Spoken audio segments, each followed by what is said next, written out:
Welcome back to High Side, Low Side. This is our motorcycle podcast here with Common Tread. I got Mr. Zach Kortz. I, of course, am Spurgeon Dunbar, and we've got a heck of an episode for you today. That we do. Take him through it, Spurgeon.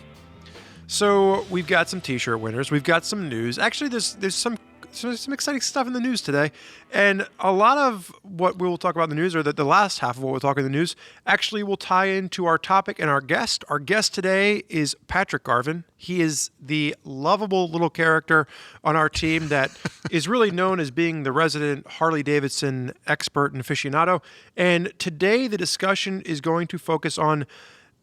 We changed the title right before we decided to shoot this. So the working title has been thrown away, and we are calling this Motorcycle Industry Mistakes, and this is the American edition. So what does that mean for the audience, Zach? So this is historical motorcycling blunders in the industry, right? Like things that are sort of like looking back, mistakes that were made, and we'll chew that over. And it seemed like Patrick, being our colleague at JMP Cycles, an aficionado in all things American V-twin, it would be good to bring him in on this conversation to talk about the American motorcycle industry and some of the mistakes it's made over the years. And I will say, this does, yes, if you're already thinking this, it does suggest that at some point there would be a Japanese edition, a European edition, other sort of bastions of motorcycle industry. So hopefully we'll get there. We'll see, though. If the feedback's really bad here, maybe not. I don't know. Well, we don't want to just pick on the American motorcycle manufacturers, right, but we did want to try and narrow the scope a little bit, because as we were brainstorming ideas, it became clear that if we were to include, all of the motorcycle blunders, that this would become a very long podcast. And this idea actually stemmed from the live podcast that we did, because someone thought that we said that the episode was errors in motorcycling, and it's because you say errors funny, I think, right? Didn't they say like Spurgeon doesn't say errors right? I thought he was saying errors. I say a lot of things funny, and if that's the cross that I have to bear for the fact that we got another episode topic idea out of this, then I will take that on. But before Zach and I start our madness where we argue with one another and we, create chaos for 2.5 hours, let's get in a quick word from our sponsor, Motul, and then we'll start things off. So I like it. Yeah. I like it. Motul is a brand that has supported us here at High Side, Low Side for the last few seasons. But I think it's important to note that while they're recognized for all of their oil and lubricants that they provide for the inside of your motorcycle's engine, Motul also has a lot of cleaning products and chain lubes specific for off-road, on-road. They've got a whole plethora of different materials you can use to keep your motorcycle and your gear looking nice, new, and clean. Indeed.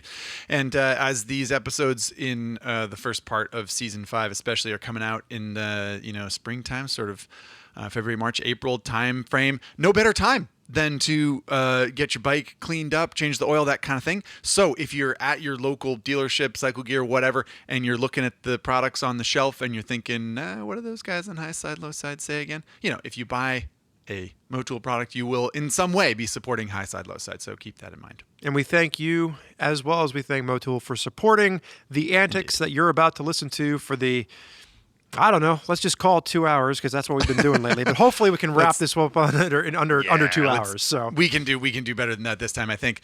Let's give away a T-shirt, shall we? That's how we usually kick this off. Friendly reminder that if you leave a review on Apple Podcasts, we select one per episode, at least one per episode, that we like, and we read it out loud on the air on the podcast and give that person a T-shirt.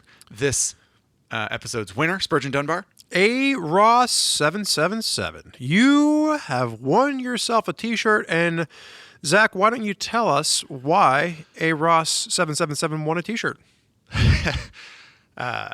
A. Ross wrote a review that said, I've been riding for 50 plus years, and as a man of a certain age and recently discovering podcasts, it's nice to listen to something that doesn't tell me how bad I am or how great I am, or get swallowed up in someone else's misery.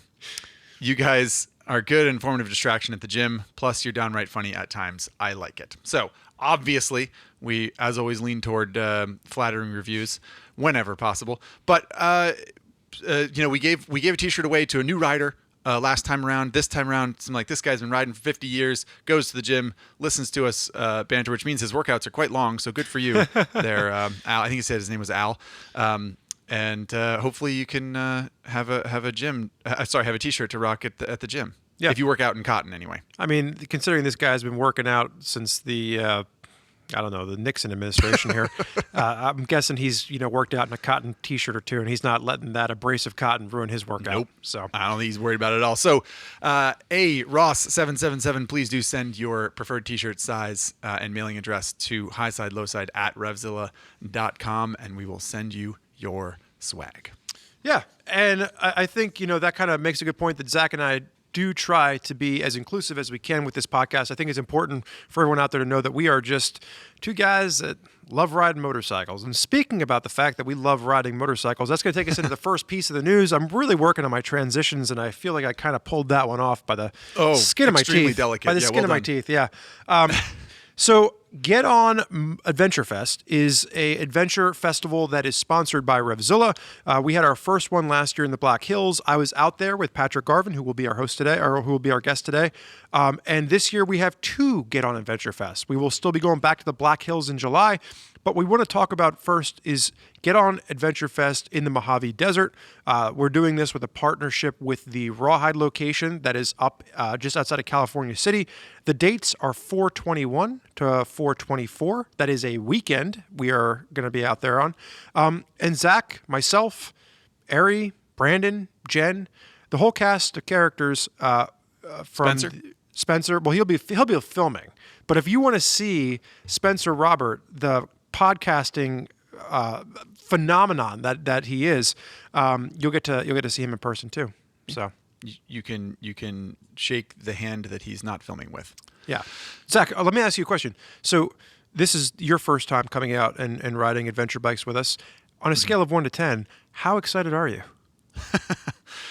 Yeah, I'm very excited. I heard very good things about the Get On Adventure Fest that happened in Sturgis, South Dakota last year. So yeah, I'm pumped. I always like riding ADV bikes, and I think anytime you can get a bunch of people together and meet new people, and chew things over, you always hear fun stories. We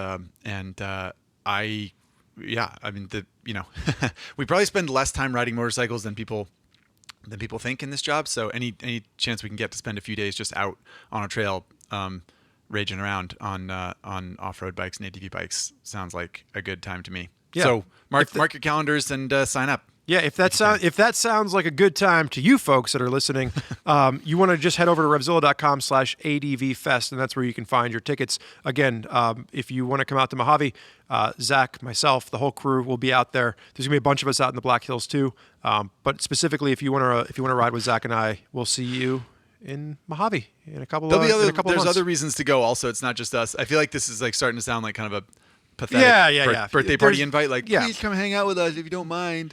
But actually, now you sound like our producer Chase. I mean, he talks like that. My gosh, no friends, just begging people to come to his birthdays. Yikes. There's moving on. Tons of advantages. We'll talk more about that as the season progresses. But for right now, let's touch on Spotify Wrapped, Zach. So this is something we touched on last time from the news. Why don't you fill the listeners in that maybe didn't listen to the previous episode? What happened with Spotify Wrapped, and what do we ask people to do? So Spotify, in its infinite wisdom, will often provide people with a wrap-up of the year at the end of a calendar year of the things you listen to most. And we got a bunch of people tagging us on social media that they listened to High Side, Low Side was their number one podcast, or this is how many thousands of minutes they listened to the podcast. And we thought, wow, this is pretty fun. We read some of them out on the podcast before, and we also solicited, if you had beaten the person that we listed before, who I think was 3,000 or 4,000 minutes or something like that.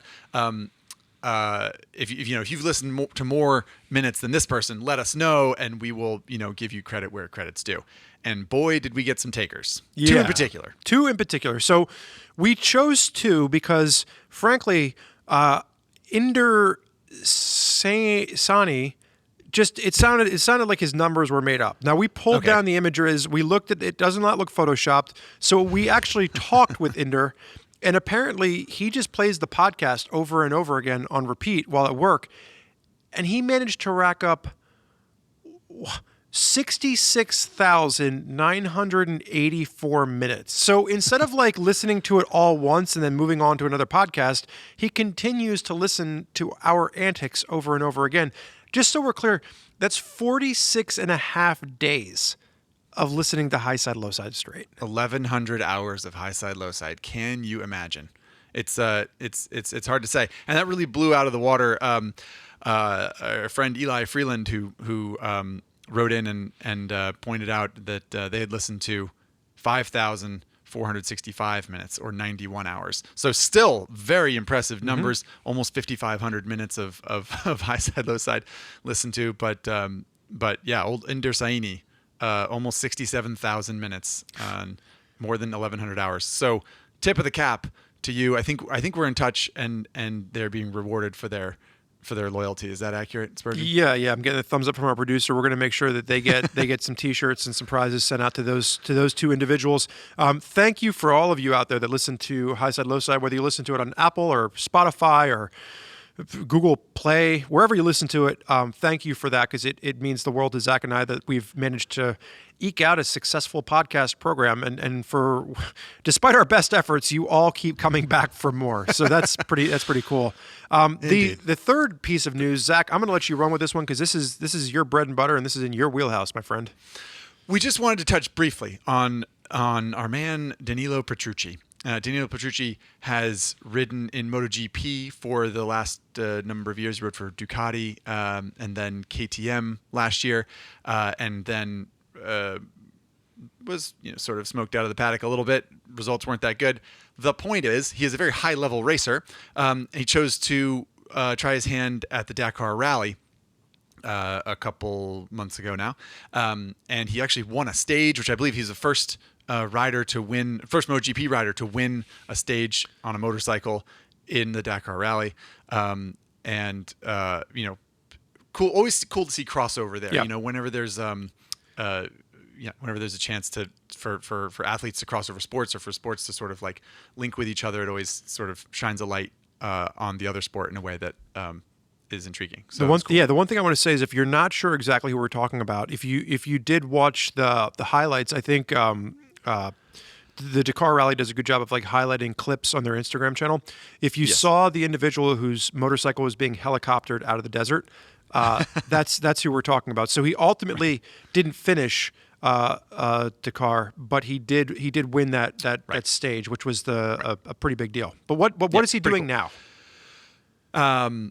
Well, yeah, just really quickly, another shameless plug for the Common Tread blog, where our friend Lance Oliver, I believe, wrote a story about Danilo Petrucci and his history in MotoGP and his achievement in the Dakar Rally. And so if none of this makes any sense to you, you can always find the story there, which hopefully give you a little more background. And yeah, the last thing we wanted to touch on with our man Petrux is he's coming to the United States to race. So this MotoGP veteran, this Dakar Rally stage winner, is going to come to the United States and race Moto America Superbikes in 2022. So you have a chance to go see him. If you're a United States resident listening to this, then that's maybe something to add to your list of events to go to this year, which is pretty cool. Absolutely. And I think, this is going to kind of continue right along to our next piece. We're talking about Common Tread articles. And I think, all of the news that we're talking about in these next two, segments, it really did stem from Common Tread and some of the work that you can find over there. So the other piece of news, if you haven't been following this, a lot of the European motorcycle manufacturers announced their sales data a few weeks back. And really what we're seeing here is that record sales numbers were set in 2021. And this is interesting, as we think about what to expect in 2022. Obviously we've talked a lot about supply chain issues. We've talked a lot about our inability to be able to, even anecdotally purchase some motorcycles for ourselves because of the lack of supply. But European motorcycle manufacturers across the board have broken all-time sales records. So Zach, I don't know if you have it in front of you. I can read them out loud, but do you have the breakdown for the different brands? I do. Yes. A lot of this is coming at you in kind of a vacuum, I assume, because I would be surprised if anyone had, 2020 total sales numbers off the top of their head. BMW broke its all-time sales record with almost 195,000 motorcycles delivered. And the KTM group, which includes Husqvarna and Gas, sold more than 330,000 motorcycles in 2021. So just really like staggering number, really, really high numbers, which is exciting. I think it's, it's always a little, as Lance pointed out on the podcast. I believe this was the first podcast of 2022 or of season 5, excuse me, where Lance pointed out that you really, you have to be careful with citing numbers because truly the industry has been fairly flat over the past number of years. And while we did see a boom in popularity in motorcycling, in part due to the pandemic, we're not raising a flag here and saying that that this is a boom that will not stop. But it is interesting that all these brands cited very successful years last year, and it's encouraging. And the one thing that I want to point out is that as we look at these brands, America was actually pretty much the number one market for growth. With BMW, it was up 32% in America, which actually trumped Europe and Asia. With KTM, I forget what the exact numbers were, but America was the driving force. With Ducati, it was an increase of 9,000 units, which America was the largest market that Ducati saw growth in, followed by Italy, their home market, in second place.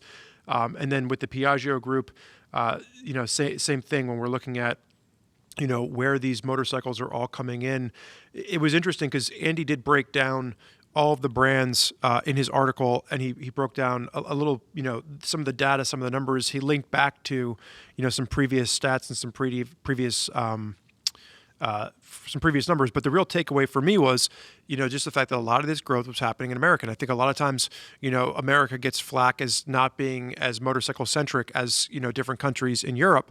But it does seem that for right now, at least, a lot of these European manufacturers are selling more bikes here, which is encouraging. It's exciting to see. And there was actually a comment in the article, the comment section of the article, which I thought was interesting, where someone said, well, that's because, 10, 15 years ago, if you're looking at a brand like, KTM or Ducati or even, Triumph or BMW for that matter, dealership support wasn't maybe as robust. Reliability might not have been, as sophisticated, and people were not willing to take a risk on some of these European brands compared to Japanese brands. But I think as you look at, into 2022, Zach, you've made the comment before. I know we've talked about it. Like, so many of these motorcycle manufacturers are just bulletproof reliable. You'd have a hard time, throwing a rock and hitting a bad motorcycle. You really can't do it these days. That's true. Yeah, that's a comment that's arguably a whole nother podcast in itself. But that's something we've struggled with, I think, as motorcycle journalists in the past number of years. Is people are disappointed that we never tell them when bikes really suck, and one of the reasons is that they don't often really suck. Yep. Even bikes that we don't like or aren't popular or everyone thinks are ugly or whatever. The truth is they're pretty good if for transportation or for bombing through the woods or whatever they're made for.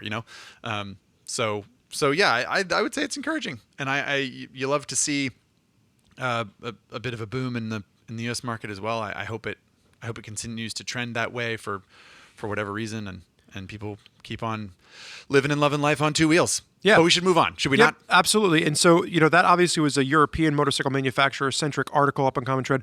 Right. The most recent news, and this is probably a few weeks old at this point in time, but Harley-Davidson has announced new models. Zach, by the time this goes live, you'll have already attended the press event for some of these. But yep. Harley-Davidson announced a new Road Glide ST, Street Glide ST, and probably the most surprising of the bunch, a new Lowrider S and ST.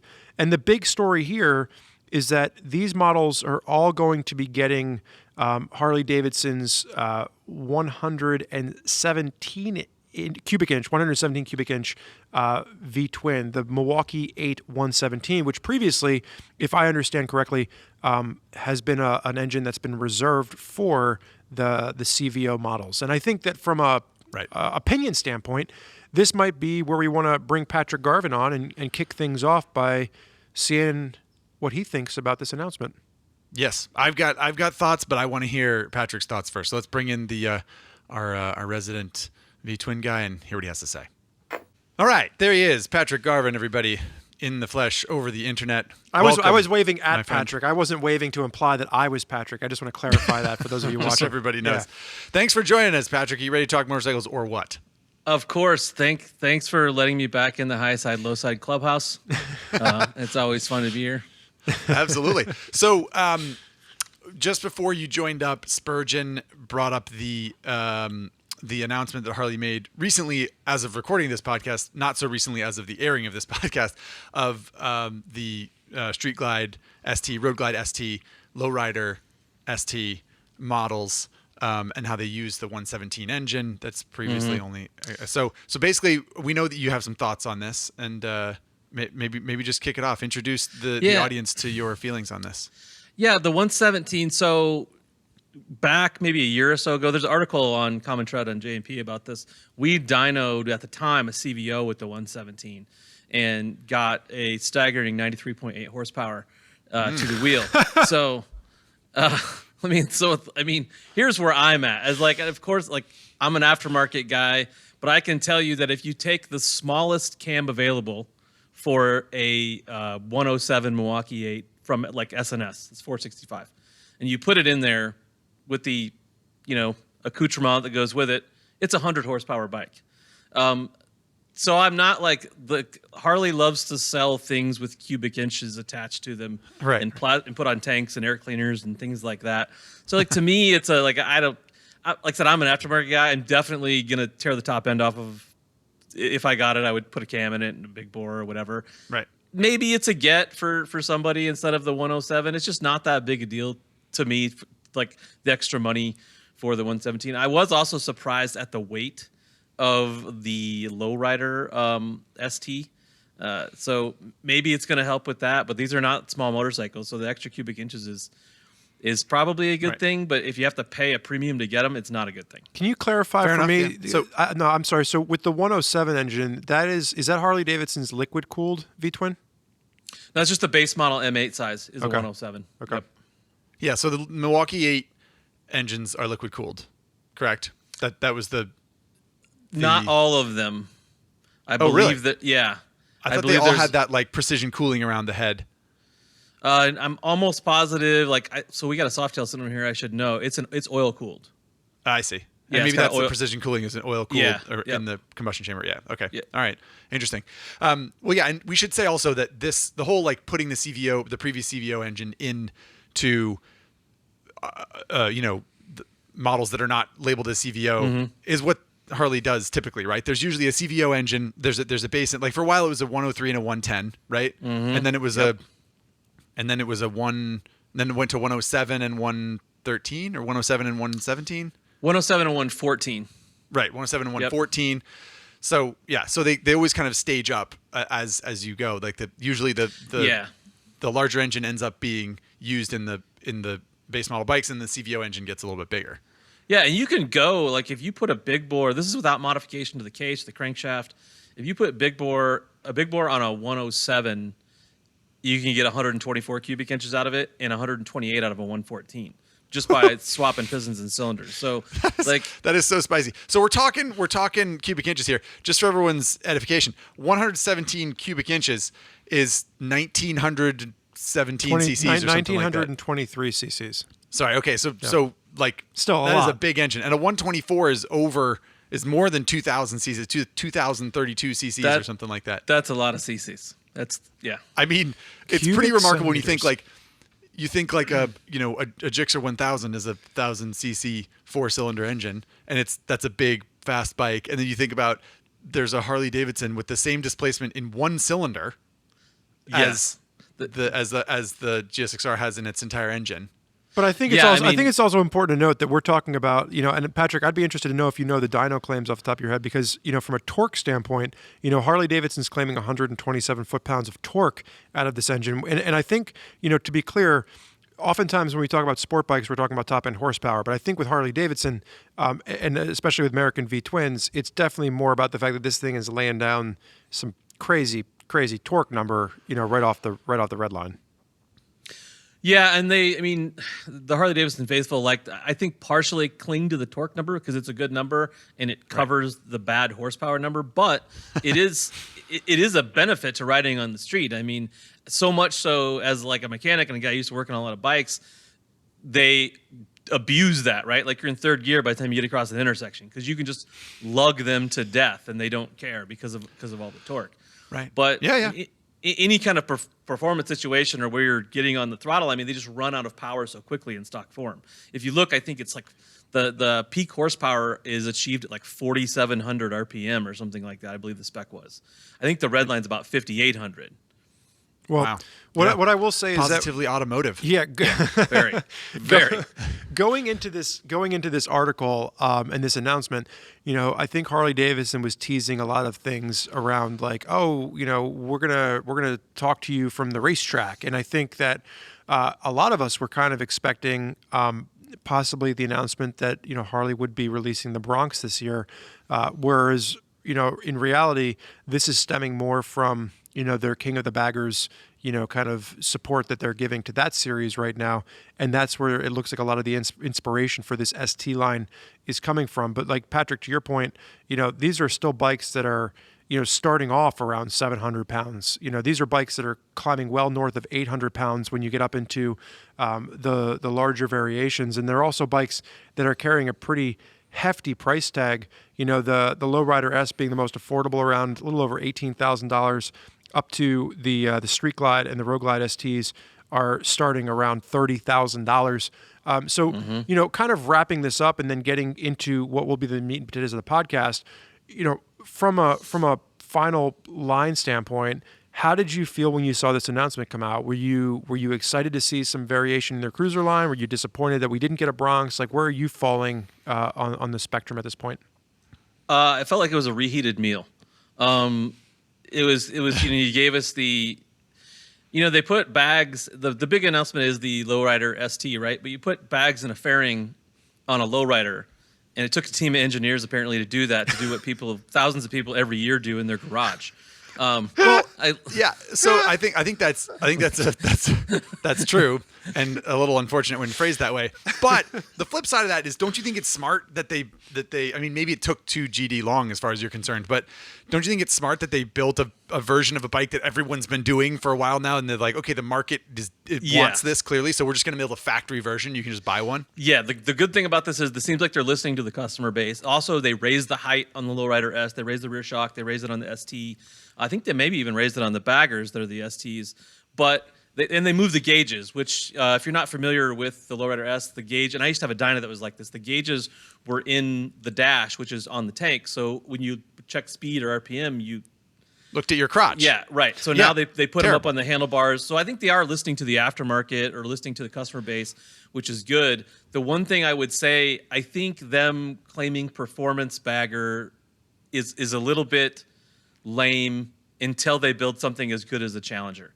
I've ridden both. I did a video comparing both. I mean, the Challenger is a really, really good stock American-made bagger, and quite frankly, the Road Glide's nowhere near it.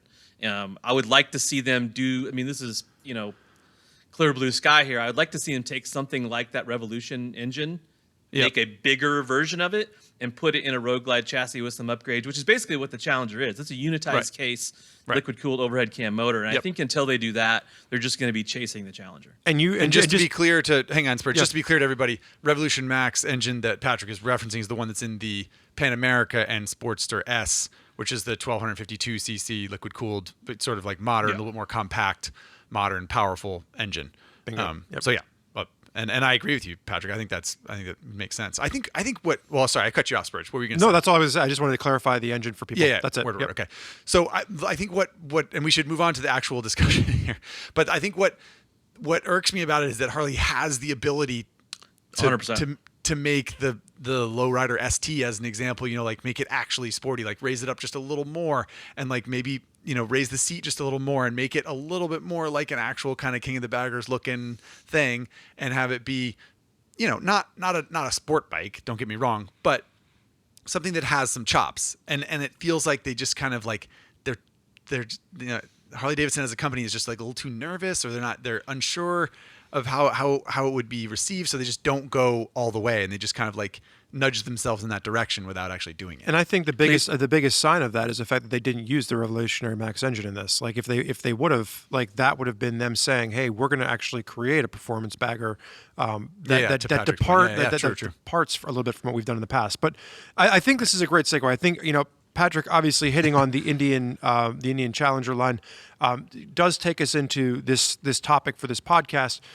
which is not Harley-Davidson centric, but it is motorcycle industry mistakes, American edition, like mistakes that American motorcycle manufacturers have made throughout the generations. And I think oftentimes we think of Harley-Davidson as the leading example there, but just because Harley-Davidson is the leading example of any American motorcycle manufacturer that we have. It's like it's the 800-pound gorilla, so it's the one that always gets all of the accolades and all the flack, I think, right? Yeah, and I think it makes sense that that's where we want to start off. So what's the first topic that we want to hit on today? So first topic is the number. I think it's fair to. I mean, you guys can tell me if I'm wrong here, but when we were brainstorming a little bit for this episode, I think the number one lightning rod topic of the biggest sort of blunder in the history of the American motorcycle industry was AMF Harley-Davidson, were the AMF years of Harley-Davidson. Would you guys say that I characterized that accurately? Yeah, I think so. I think that's the one that sticks out with people with as far as Harley-Davidson was concerned. And yeah, I would agree with that. And it was rectified eventually, right? But I think that's the one. The only thing I want to say is that I think we need to recognize that in 1969. So first of all, we should back up. We should back up. This is what I was going to say. We got to tell people what happened. So, and let's do again guest honors. Patrick, why don't you give us the 3-minute synopsis when we talk about the AMF years at Harley-Davidson? For people that have no idea what we're talking about, just give us the distilled version. What are we referring to here? I believe AMS stands for American Machine and Foundry, and they were primarily I jokingly say they were a bowling pin company, but that's what they were made. They made kind of barroom equipment and had bowling alleys and things like that. But what people I think don't really know about what happened with AMF was there was another company at the time. I think it was called Bangor something, and they were a conglomerate, and they were buying up boat companies and stuff like that. And they were actually trying to buy Harley-Davidson at the same time as AMF. Harley was on hard times. Quite frankly, the Japanese market was beating up on them. The Honda 750s were causing them problems, and they couldn't keep up. They needed money. And AMF came in and bought them, I think, for, $42 a share or something like that, which I believe was only maybe $25 million or something. I could be wrong there. And that kicked off this era from 69 to 81 of AMF Harley-Davidson, where, let's just say, quantity was put over quality in the manufacturing process. And right. to take the that bikes... I would say to take that one step further, I do think it's important to know, because we were talking about blunders. On one hand, AMF came in and they essentially saved Harley-Davidson from going bankrupt. Yes. So that's the flip side of this. And the other flip side is that a lot of the legacy models that are in Harley's line today, or at least a portion of the legacy models, did come out of this era. So I just want to start off by saying, from that standpoint, there are some pieces that were evolved here that we still have with us today that we can kind of trace back to this. But they also decided that they were going to do golf carts, and they were going to do snowmobiles, and they kind of went in a bunch of different directions as opposed to kind of honing in on quality first. So do you think, Patrick, would you sort of quantify, or let me see, would you characterize the Harley AMF years as being kind of embarrassing because of making golf carts and snowmobiles and stuff like that? Or do you think it was because the bikes, how would you characterize the bikes of that era? Are they famous for being bad for a specific reason, or just being crummy, or what was what do people look back on and really see the problem being? They're just bad, the quality was bad. I mean, so it was and you can't really hang this on AMF. They inherited the shovel head, and that was the main power plant of the time. And that was that's largely considered, even though it's a cult favorite today and choppers are cool with shovel heads and stuff like that. That is probably one of the worst motors Harley ever made as far as longevity. That's the motor that, I mean, 25,000 miles, bad things are probably going to happen. So that kind of they bought that. It was it's 69. They didn't have the nose cone version yet, which led into the Evolution model, but they kind of inherited some bad tech there, so to speak. They didn't make it any better. They just wanted to move units.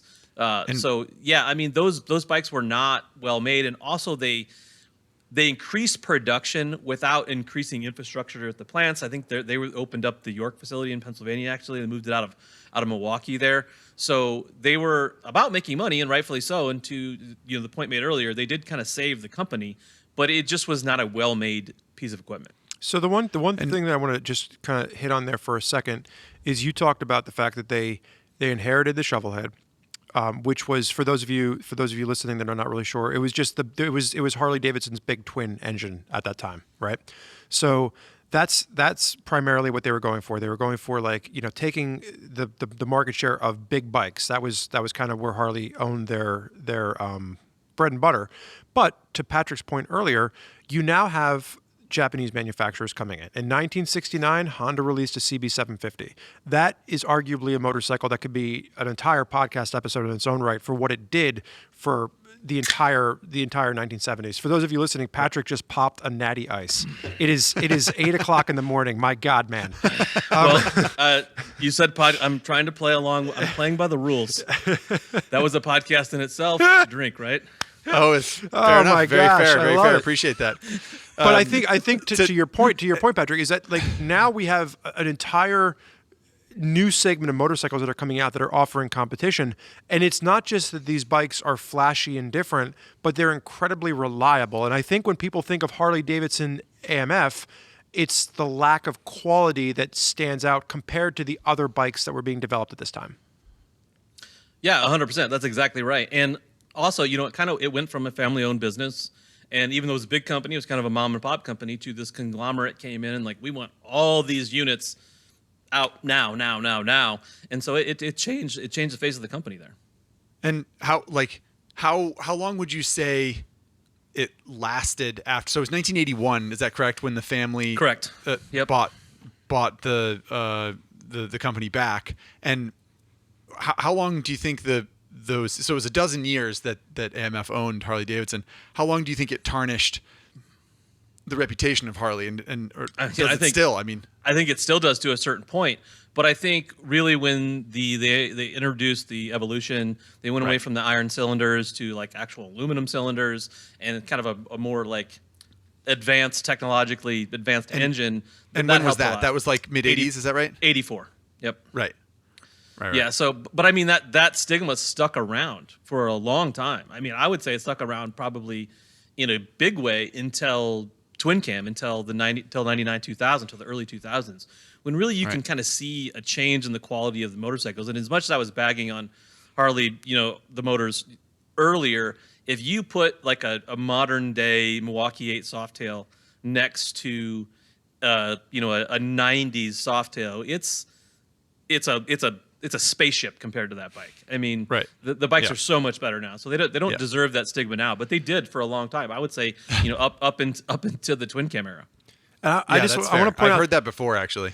I just want to point out too, from a historical fact. We're talking about 1981. So basically, what happened was, and Patrick, you can correct me if I'm wrong with this, but there were a board of directors that were working with the company, and they basically got together and they said, we're going to buy the company back from AMF. They believed in Harley-Davidson as a brand, and then part of that group was Willie G.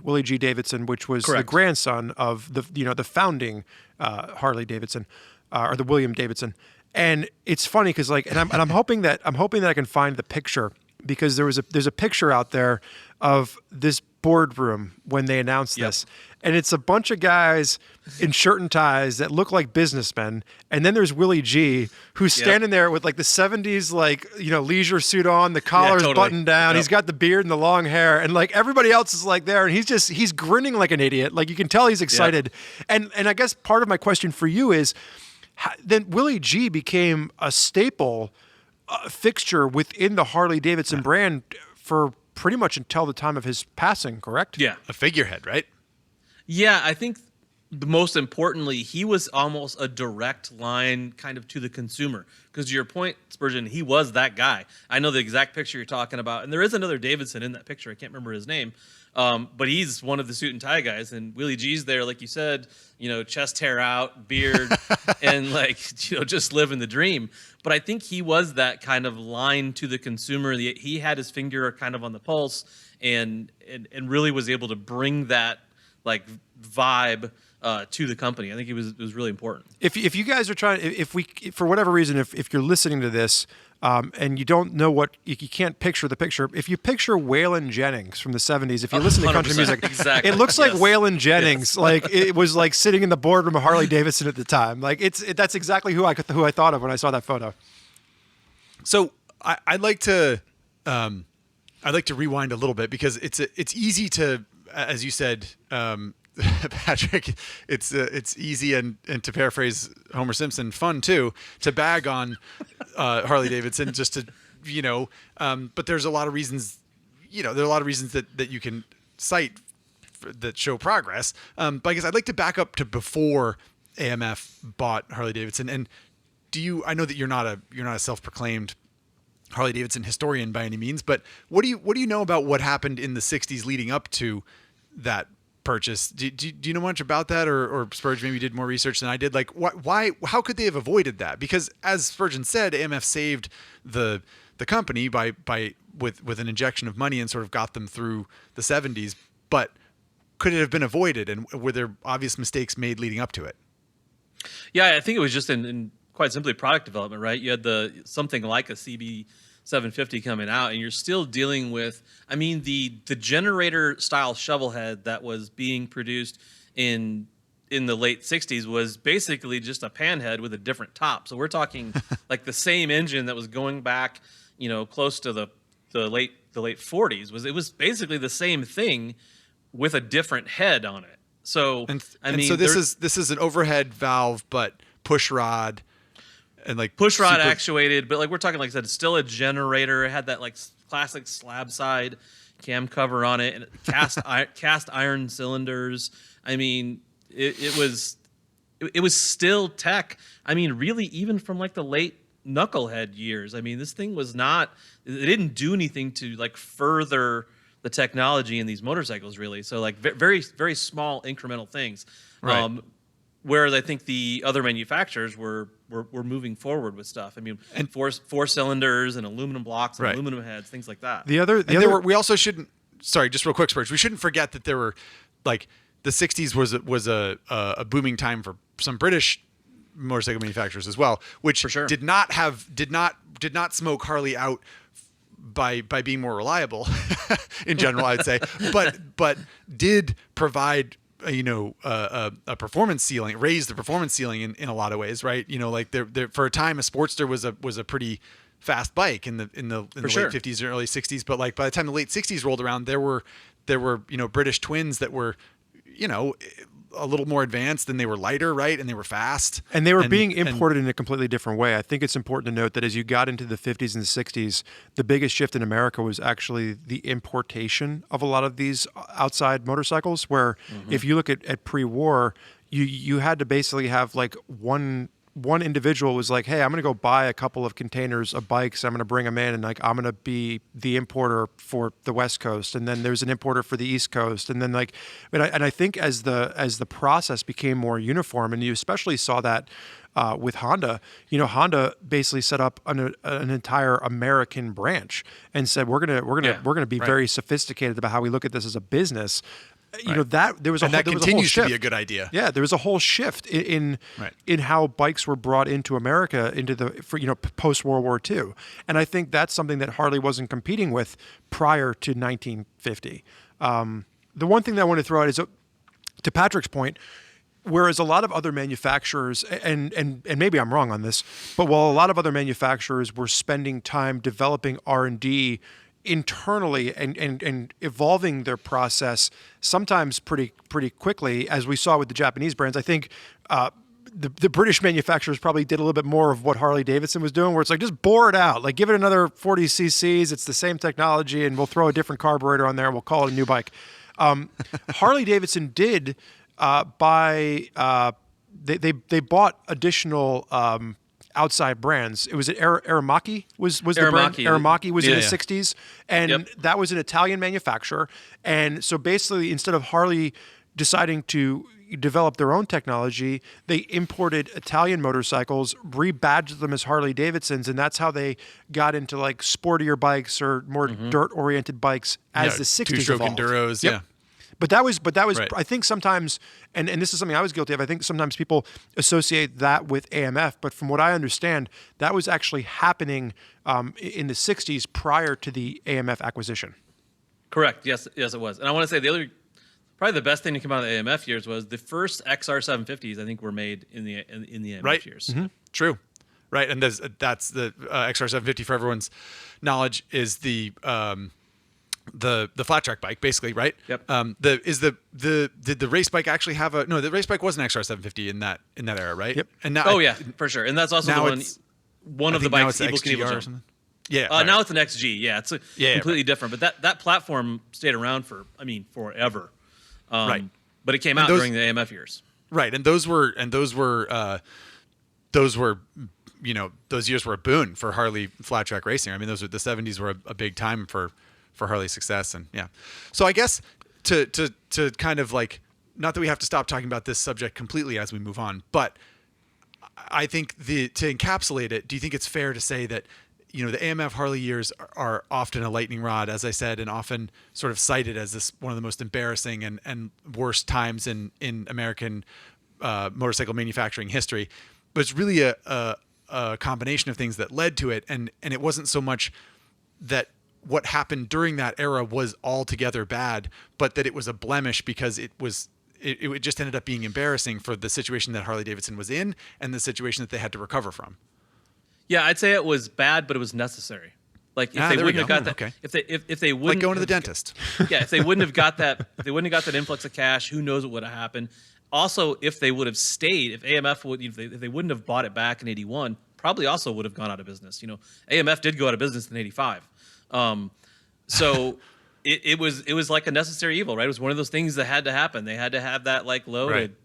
So without that happening, who knows? There probably would be no Harley-Davidson either way. But it was not a great time in Harley-Davidson history. And again, I do think it's important. It's like you talked about the XR, but like the Lowrider got its start in '77. Yes. You had the Super Glide, which was '71, and then one of the few models that was kind of cool. And we talked about this, I think, in a previous episode about Call Classics. But you had the XLCR, which was like the little cafe racer thing they did in '77. Like there were some cool models that came out at that time that were neat. And I think also, correct me if I'm wrong, but this is when the first Harley-Davidson with a belt drive was actually during the AMF era, was it not? The Sturgis edition. Yeah.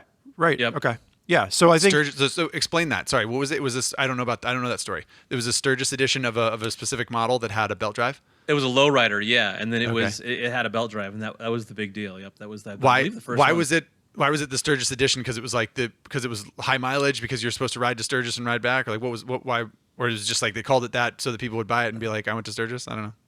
Probably it was. I'm sure it was a marketing ploy. There's one sitting down at the museum here, and it's cool, but it's just a black lowrider with a belt drive, and it says Sturgis edition in orange. So, but that, to Spurge's point, that stuck around. I mean, the belt drive is a big piece of Harley-Davidson and the lowrider. Like that's a huge model in history. So like, totally good things came out of that for sure. But it's funny because like when you read stories when the Sturgis edition came out, I think it was either 79 or 80 when that bike was released, people tended not to buy it because they didn't want the belt. They're like, no, there's no way that's gonna be reliable. Right. I'm gonna stick with a drive. I want a final chain drive on my bike. And now, I mean, belt drive is synonymous with Harley-Davidson. So it's interesting. Back then, belts were for pants. All right, fair enough. Well, yeah, I think that's a fair characterization and a good discussion around AMF Harley-Davidson, and good to good to peel back some of the layers. You could. There's a lot more to say about this, obviously, but it's good to peel back some of the layers of how Harley-Davidson ended up in that situation, and like you said, Patrick, ended up being sort of historically a necessary evil, not just pure bad. Yeah, no, it was something that probably in the grand scheme of things had to happen. The other thing is all these like cool hipster paint jobs with the 3 stripes, Right. with the S and all the drop H's. Right. That's all AMF years. Yeah. And I think I will say, from a collectability standpoint, even though historically these motorcycles are not super reliable, a lot of those tanks and those paint jobs, like there's now becoming almost a cult following for it, and the value is starting to bump up on some of that, that more historical, those more historical items. To your point, Patrick, I like that Harley kind of owns it, in that sense. Like they have factory, is it the 72 or the 48 or whatever that has a very AMF the tank, iron, the sports. So yeah, the iron. And it's very clearly like an AMF years paint job that they did, which I feel like some companies might be, bashful or like a little sheepish about an era of their company that wasn't particularly flattering, but I think it's cool. They're like, those paint jobs are cool. We're going to put those on the bikes. Why not? I don't know. So yeah. Let's move on. Let's move on to the next point. So again, I think that's a good look for those of you that aren't familiar with what the AMF was before this podcast started. Hopefully, that gives you a general idea of what people are talking about if you hear someone mention AMF Harley-Davidson. But the second point that we wanted to jump into is really the fact that an American motorcycle manufacturer, at least in the modern era of 1950s on, has really never created a world-class motorcycle. Would you say that is correct? World-class performance motorcycle, like a world-class, a motorcycle that was taken to racing competitions on a global scale and was successful, right? Like whatever, if it's motocross or MotoGP or World Superbike or whatever, that has never happened. And I'm like pretty fired up about this. When we did this brainstorm conversation, I was like, I think this is a huge thing. I think this is a massive hole in American motorcycle manufacturing. Why? Tell us why. Yeah. Well, no, go ahead, Patrick. Well, I think it's a really good point, and I think it actually opens a larger discussion that it's because of how American-made motorcycles are marketed and sold. They never had to have that weapon.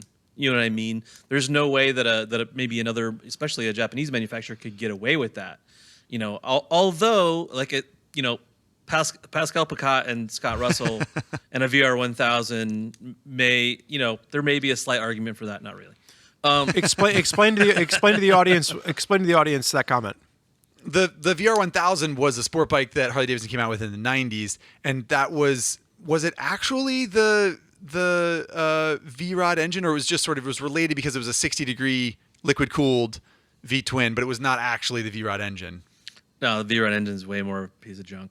The VR1000 was a 1000 cc, it was way cooler, 60-degree liquid cooled V-twin. Not actually, frankly, I mean on paper anyway, not wildly dissimilar from the Revolution Max engine that's in the in the Pan America and the Sportster.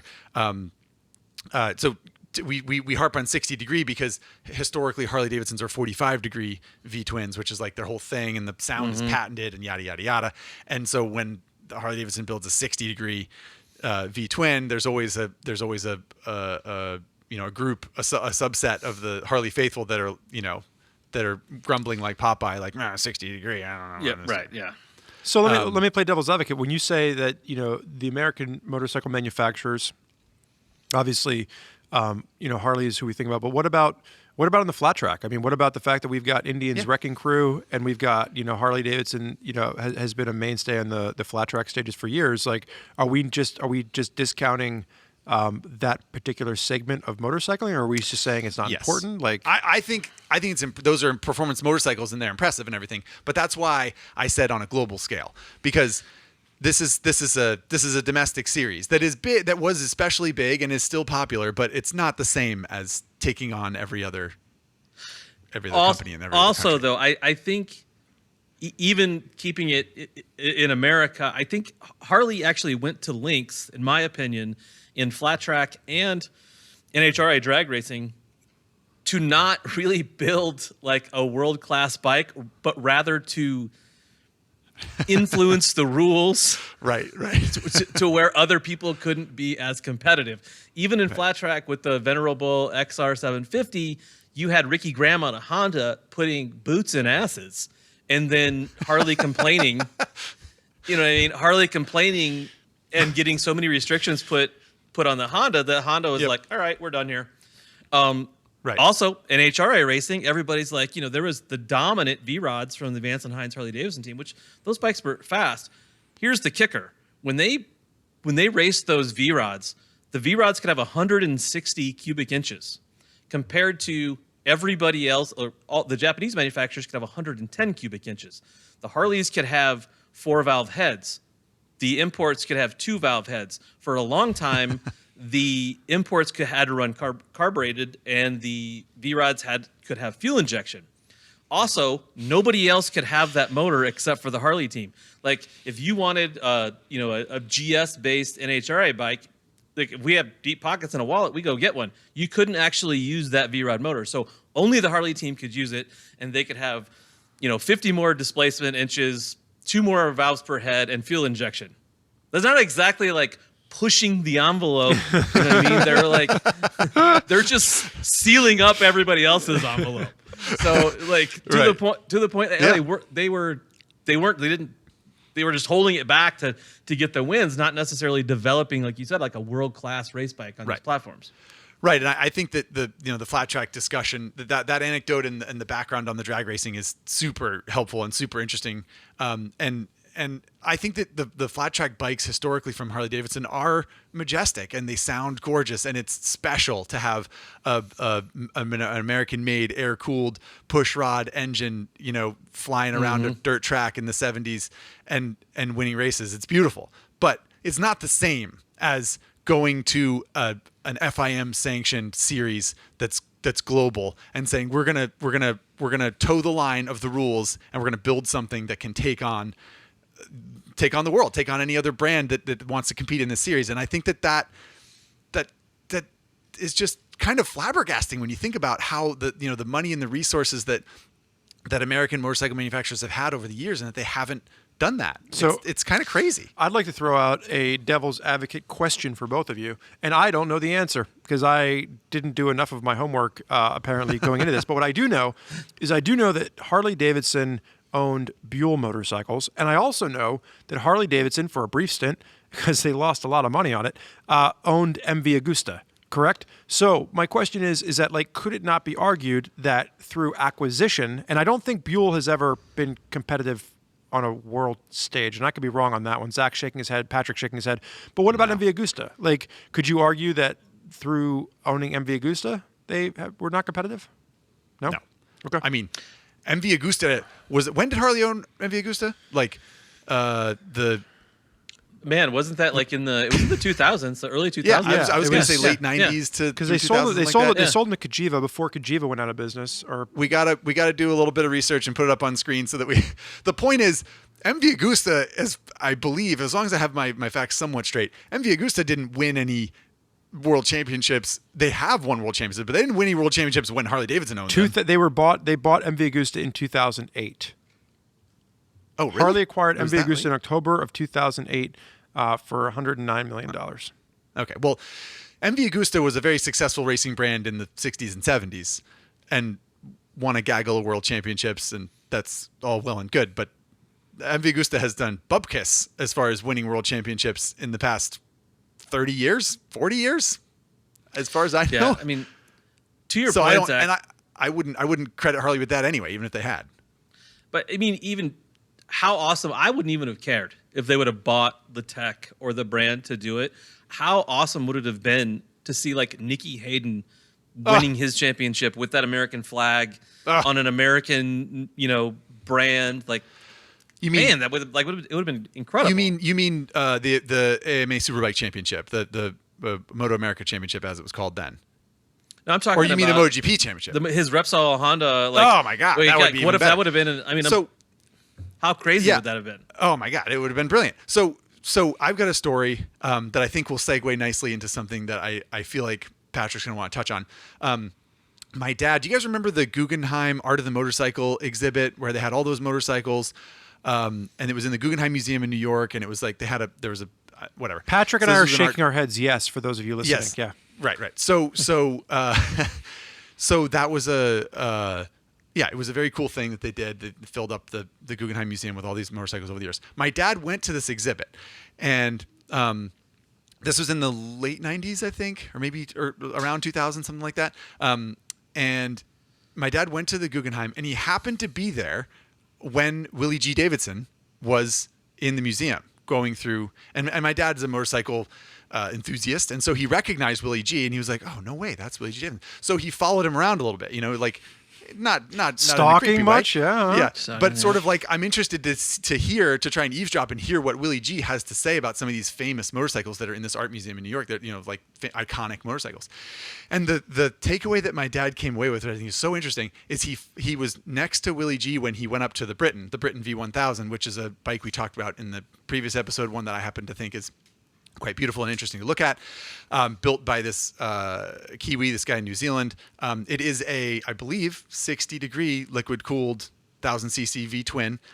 It was a race bike, not a street bike, but it went to Daytona. It won. They beat Ducati. It was a whole like thing where they went to on a global stage and competed and won. And it was a fantastic feat of engineering.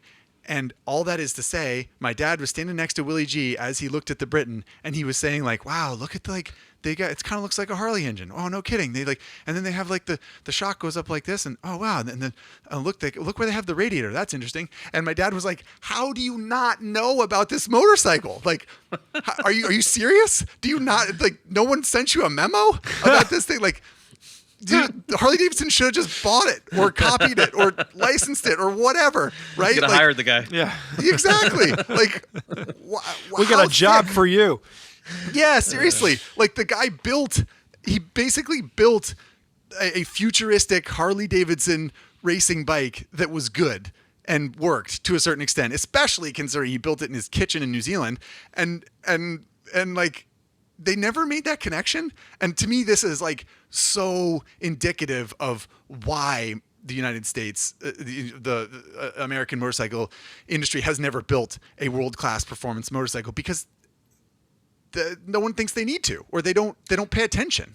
Well, they don't need to. As much as I would like to, they don't. That's not. They sell their bikes on lifestyle, right? Like that's exactly. I mean, to this day, I mean, I think the M8 as an engine platform, especially on Harley-Davidson, is their best ever, and it works really well with modification. It's still a push rod actuated, air cooled. It's a lawnmower engine. I mean, it's not. I mean, it's got overhead valves, yeah. Patrick. Come on. Yeah, but it's the fastest. It's the fastest Craftsman lawnmower on the block. Yeah, is what it is. Yeah, it's a tractor. I mean, so they sell it on, like I said, on lifestyle, and that works, and it works really, really well. That's why they keep pulling on that string, and not just Harley. You know what I mean? Like Indian does the same thing, and I think partially why they axed the Victory brand, because originally like the Victory brand was supposed to be like the performance side of Polaris, and then Indian was the heritage side, and well, we see how that worked out. The heritage side is still around. So they sell those based on feeling and the vibe you want to put out and the persona you want to project on your Instagram page, not necessarily performance. Oh, I think that's key, right? It's dictated everything that's happened from the 1950s or 60s on with American motorcycle manufacturing. If you look at American motorcycles in the 20s and 30s, they were out there competing with one another. This was the big gripe I had when Harley-Davidson announced the Pan America, and they're talking about how they've built off-road, they built motorcycles before there were roads and this and that. I'm like, yeah. And then you had a good 70 or 80 year run where your bikes got heavier and there were no performance upgrades from a outside of a torque standpoint. Right. Yeah. So I think for me, Patrick, that's probably one of the things that we talked about the most in our pre-meeting for this that struck a chord with me, and the fact that like their whole focus has been on image, not on evolving what their motorcycles can actually do in relationship to other brands that are out there competing. Whereas I think, especially when you look at the Japanese brands and you look at the Speed Wars and you look at like, you know, some of what BMW did to try to keep up with the Japanese, like they were trying to keep up with one another. I think one of the big things with Harley-Davidson was they didn't have any direct competition from another American motorcycle manufacturer because Indian fell out of the picture. If you look at Indian, when they went out of business, the name was bought and sold quite a bit up until Polaris bought them, but there was no unity there. Right. There was no other direct American competitor that Harley-Davidson had to go up against, and they still own to this day a large market share of, you know, of what the American audience is looking for. So I think it's one of those ones where they kind of took the, you know, if it's not broke, don't fix it attitude with it. But because of that, you know, they did fall behind a little bit compared to what other manufacturers are putting out. And like, isn't this what we just said about the, you know, leading up to the AMF purchase, that they just didn't develop? They didn't move forward. And I know it's the era is different and the market is different and the, you know, the economy is different. The landscape of the motorcycle industry is different. But isn't that kind of what we said before? Like, oh, you know, they spent the 60s being like, I don't know, we'll just sell these old V twins and it should work fine. And it didn't. And then they had to get bailed out. And right? I don't know. No, it is. But I think the difference is what propped them up the kind of the second time around, let's say, going into the Harley boom of the late 80s and going into the 90s was the aftermarket, right? And going back to selling legacy or selling image, now you have a bike that an aftermarket, and Harley's lucky for this, to, you know, during this time, an aftermarket popped up around that you can customize in your own home. You know what I mean? And you can make it yours. You can make it like there's no other one. So you have this ability to even further like personalize and like attach this motorcycle to your identity, right. where they're, you know, that helps the model they've already built in selling the bike. The aftermarket and being able to build the bike helps the exact thing they were doing. Yeah, but they also, but when you look at the boom of the 80s for Harley-Davidson, we could also talk about another motorcycle industry mistake here in the fact that like they went to the American government and they got them to put freaking tariffs on importing motorcycles. So you want to talk about the American motorcycle industry hurting motorcycling for all motorcyclists. Basically, the Japanese were stuck, you know, with tariff busting motorcycles where they had to like lower displacement of their bikes to be able to bring them into the country without, you know, enduring these incredibly high tariffs, which is exactly in recent history what Europe wanted to do with Harley-Davidsons, and, you know, Harley-Davidson's screaming foul. So it's one of those ones where, like, I do think that as we look at, like, you know, the boom of Harley-Davidson in the 80s and into the 90s, where you couldn't walk into a dealership floor, you had to specially order your Harley months in advance. There was some they loaded the dice. They loaded the dice. Yeah, they loaded the dice. Absolutely. Obviously, this is in the playbook. This is you know, this is what happened with flat track. What happened with you know, we talked about with drag racing earlier. You know what I mean? And they just go and have the rules bent to their favor, which, you know, clearly worked. So I want to wrap up the you know, world-class conversation. I want to move on to some of the final talking points, but I do want to take a quick pause so we can get in a word from our sponsor, Motul. Let's do it. Okie dokie. We during the break, we're talking about how we need to wrap up this conversation and keep it moving along, lest we have yet another 3-hour podcast. But I do think in the conversation of the fact that America has not produced a world-class performance motorcycle and competed on a global scale, we should give some credit where credit's due for like the Indian flat track. You mentioned that briefly, Patrick, but the FTR 750 that Indian came out with, when was that? 2015, 14, 15, 16? 16, 17. Yep. 16, 17. Yeah. Okay. That sounds right. That engine was deeply researched. I mean, built from the ground up. It was, I think they had engineers, they partnered with Rotax. Is that right? Or some firm in Austria. Who was it? So you are absolutely wrong. You are terribly incorrect. You couldn't be further off base. So I have a lot of visibility into this because, so as most people know, that bike was Sans engine, let's say, was built at SNS. It wasn't built at Indian. Right. The Indian partner with it. I was at SNS during that. I have pictures from the first day one rolled out. I was there for all the first test days. And tell people who SNS is in case they don't know. Oh, I'm sorry. Yeah, SNS Cycle, long time V-twin engine manufacturer since 1958 in little town of Viola, Wisconsin. If you're ever there, take the tour. They give tours. It's awesome. Like real, like I mean, that's about as American as it gets. Like they, move there, start a business, and grow up. But anyways, I digress. Now I've just blanked on who built the motor. Son of a.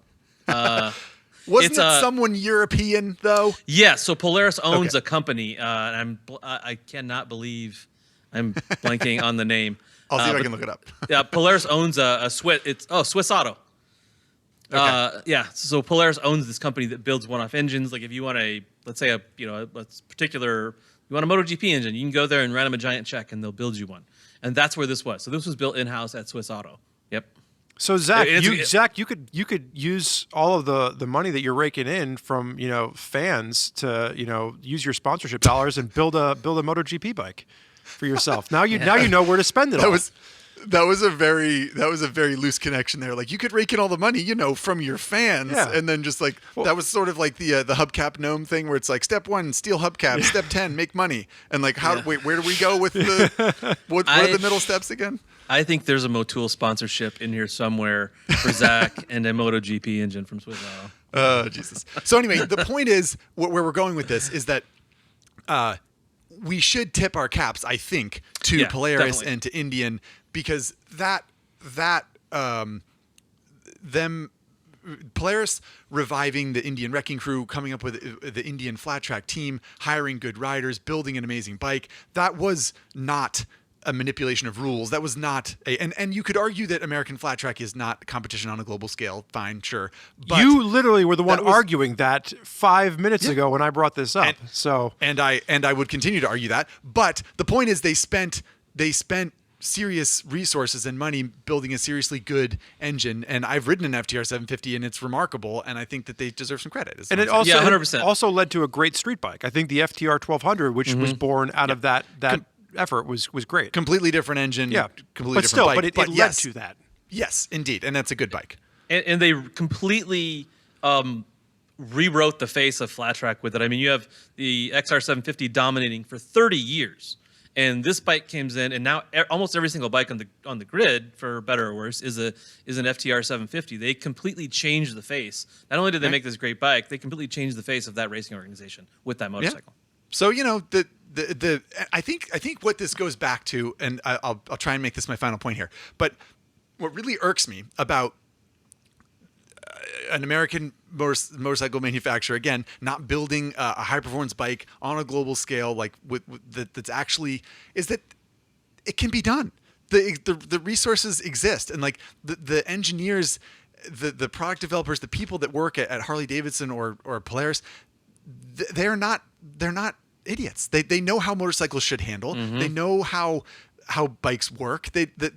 It's not that they can't put the pieces together. It's that the company won't move in that direction. It can't afford to, because the faithful don't buy it, or whatever the reason is. But like that's what really drives me batty about it, is that the money and the resources and the intelligence exists. Well, right? It gets back to the point that Patrick made about lifestyle.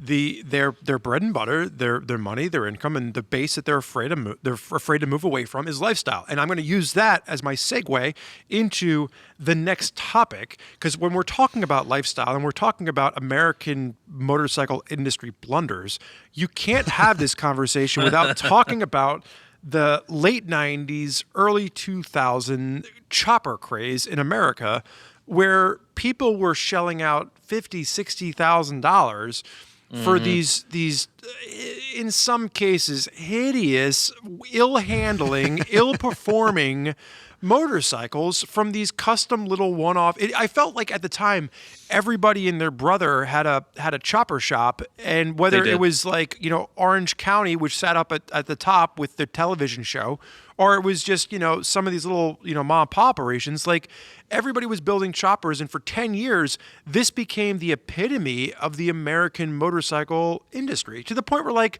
Honda released the Fury, trying to like copy and like pick up on some of this. So Before I just start going off on this, like, does anybody late. else have any thoughts about this particular era? Oh my. Yes. Well, let me go first, Patrick, because mine will be quick. I agree 100%. I think it's embarrassing. I like, especially to look back on, but even in the time that it was happening, I just thought, like, like a Discovery TV show that, like, this is the face of American motorcycling. Like, this is these freaking apes bouncing around this shop and throwing wrenches at each other, and like, it was so, like, disheartening, and like, it just all seemed futile and silly, and I agree with Spurgeon's original take, but I'm so curious what Patrick has to say.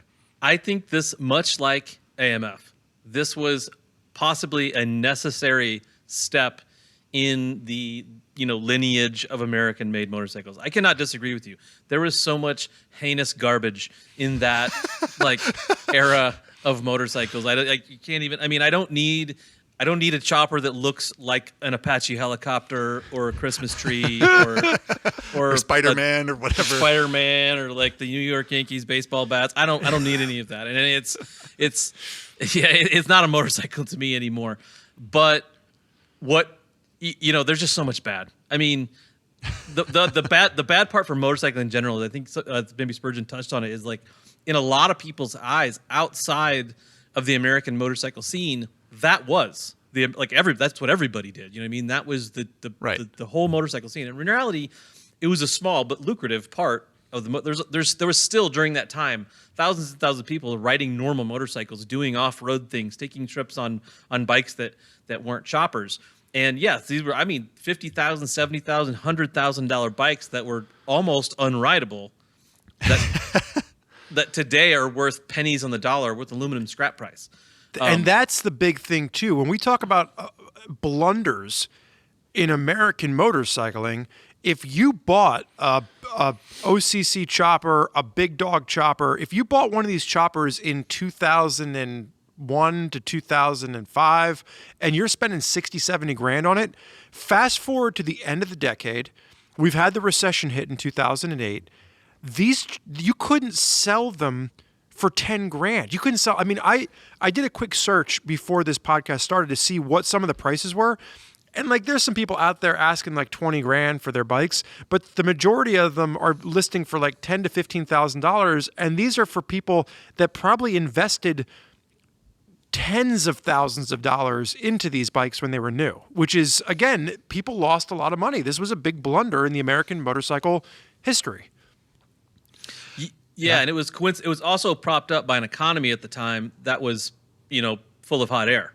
You know what I mean? So when 08 happened, 08, 09 happened, all the air came out of this industry along with the economy, because much like the economy, there wasn't a lot of substance behind these motorcycles. Oh, motorcycle sales cut in half. Like, right, and I don't quote me on the exact numbers, but it went from like 800 to 900,000 units sold in 2007 to, by the time 2009, 2010 rolled around, it was like 350, 400,000 units being sold in the U.S. And like, that's a huge number to have fall off of a cliff, and it affected all of us. I mean, I remember walking into dealerships in 2008, 2009, and like, bike prices were, you couldn't give motorcycles away, but I don't think there was any segment that was hurt more than the chopper craze.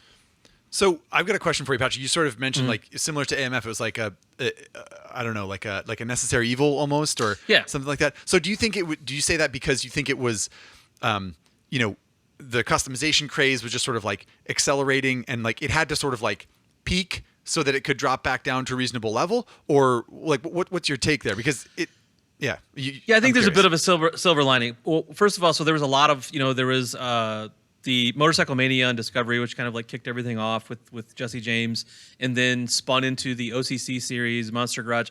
Unfortunately, that was the face of kind of American motorcycling at the time, was guys throwing wrenches and screaming and things like that. But really what happened, what good came out of all that, honestly, was a really, really stout aftermarket. That's quite frankly why I'm here. And, in a large part, like why J&P is here. You know what I mean? And the companies that survived out of that tremendous peak and then tremendous fall off the companies that survived and are still around today are really good companies making products to modify motorcycles, to make motorcycling better, to personalize your bike. So that's good, but it also put that into a lot of homes and a lot of eyeballs that would have maybe have never seen that, or maybe never thought like, I could build a motorcycle, or I could do this. I mean, you could say that's kind of bad. Everybody, like you said, literally was building motorcycles in their garage, but that's not necessarily a bad thing, especially from where we sit. Yeah. No, I think you make a good point in the fact that, like, just in general, you could look at RevZilla in the same way. Like, we were a company that was, JPC. Obviously, you've got a much longer history. I think, when we look at RevZilla launched at that same time period that this was all happening. They launched in the heart of the recession, and it's the reason that any of us are sitting here today. Really, it's we all work for the same company, and I think that there's a lot of good that was born from this. But as we're talking about, like, realistically, this was probably something that the collective whole was probably a bit of a negative score on the American motorcycle report card, if you will. Yeah, I mean that particular part of motorcycling that's to motorcycling what like Warrant is to rock and roll. So it's like they did like cherry pie, and after that it just like falls off of a cliff. Yeah. Yeah, I mean it was kind of embarrassing, but it happened, and we can look back and laugh at it now. But yeah. Yeah, I mean, I think that's arguably an entire other podcast. We could do a whole '80s metal as it correlates to motorcycles podcast episode with you, Patrick. There you go. Good swig, Patrick. I think it's like you said, Patrick, before. All those bikes were being built that were barely rideable, and they just felt like these bizarre freaking art projects that happened to make noise and roll. It was not like a flattering era of motorcycling, and I feel good calling it a downturn or a blemish on the sort of like on the face of American motorcycle history. But like you said, some stuff came out of it that wasn't awful. So it was just so nonsensical. I mean, theme bikes I hate them so much. And I don't know why they caught on, and it was like that wash, rinse, repeat like version of like, let's make a chainsaw motorcycle, and it'll be like, we'll be mad at this, or like, oh, I don't know if we're gonna get it done in time, the deadline, we're gonna have to work through the night. You know what I mean? It was always the same. Like, we're not gonna be done in time to take it to a show, or I'm gonna throw a wrench at this guy, or our painter screwed us. And we're not going to get this bike that looks like a bulldozer done in time to give to the CEO of Caterpillar, who probably doesn't even want to fucking do this thing. That's a real thing, by the way. That happened. So I just didn't get it. Yeah. I also think that part of what we're all angry about here is reality TV. And not necessarily someone building a New York Yankees themed motorcycle, which it's silly, but like, sure. Hey, fine. To a certain extent, fine. But the way, the process, and the sort of like the drama and the mustaches, my goodness. I think it could also be argued too that, like, I think you make a good point, Zach. We're angry at reality TV, but I think we're probably also a little bit angry at the fact that, like, none of us identify as that rider. And I think for I've known Patrick and I've known you, Zach, for a couple of years at this point, and like, we just like riding motorcycles. And I think the problem was that all of a sudden, for this short period of time, motorcycles were portrayed in this one singular light that were very focused on this drama and this, this kind of a negative portrayal. A circus, right. And none of us are that. Right. We just enjoy being on two wheels and enjoy the fun of it. And I think that's probably where maybe some of our negativity towards it comes from as well. Yeah, it was a spectacle. It wasn't about motorcycles. It wasn't even about building motorcycles, because I love to build motorcycles, but it doesn't have to be a spectacle. You can just build exactly what you want, and if you want to build a baseball bat themed Yankees bike, great. But it doesn't have to be the spectacle. Do it because that's what you really like. That's what you want to spend your time doing, not because of the spectacle. You could be a soft-spoken New Zealander, for example, who figured out a way to weave your own carbon fiber wheels in your garage and then build a motorcycle that goes 100 and however many miles an hour at Daytona. You could do that, or you could be these, Yahoos. These Egypts, Yahoos like bouncing around a shop. I'll like to be more pointed with my criticism. What if all that energy, you guys, had gone into building Carbon the fiber next wheels? great American sport bike? What if it had been? What if that? And then it could have like catapulted this new company that would have been, Orange County Sport Bikes, and they would have been like on the world stage with the I don't know, whatever. Not to go all the way back to that, but do you think the American market? I mean, NASCAR is bigger than F1 in America, right? Not F-150s. Probably one and the same. I mean, do you think that would be, kind of as accepted? You know what I mean? This is a NASCAR market, not a Formula One market type of thing. Yeah. So an American motorcycle manufacturer wouldn't go there. They would, Yeah. rather prop up 330 billet wheel, 12 over front end jackalope motorcycle. I mean, look, like Spurgeon said, we as a group, I certainly don't represent with the, goofy choppers or necessarily motorcycles as a lifestyle. Like I like riding motorcycles by myself when no one's watching. I'm totally fine with that. I always have been. And I think that the lifestyle aspect of it is something that I struggle with. But I do think that the American motorcycling identity is, I don't think it's worthless. It's not, No, the sure. history, the heritage, the pedigree it sells almost of, 40% of the motorcycles in America Yeah, are well, sold and because that- people identify with that. exactly. And it's, and that's not like, I don't want to lean on the sales success as like, well, I guess 40% of the country are idiots. That's not what I'm saying. I think that like, it's real, like the Harley-Davidson, story and heritage of whatever, grandpa coming back from World War II and he bought a Harley-Davidson and he was a hero, and my dad's my hero and he bought a Harley-Davidson and I want to be a hero too. Like there's not, I'm not discarding that. No, That's my point legitimate and real, is that and it's, you can't ignore 40% of the market. If 40% of the Yeah. market feels that this is what motorcycling is to them, then that's a legitimate claim. And I'm not, and again, I don't want to be misunderstood as we talk about this podcast as motorcycle industry mistakes or blunders American edition. Like there are plenty of mistakes that other motorcycle manufacturers have made, and True. and this is not some attack on the Harley-Davidson brand, but specifically like different little pieces in history that have jeopardized American motorcycling, as it stands right now. And I think to finally segue this into our final point here. Future mistakes, like the chopper craze was 2008. You could obviously, it still continues to this day a little bit, but like pretty much that was it died pretty quickly. But that was almost 15, 20 years ago.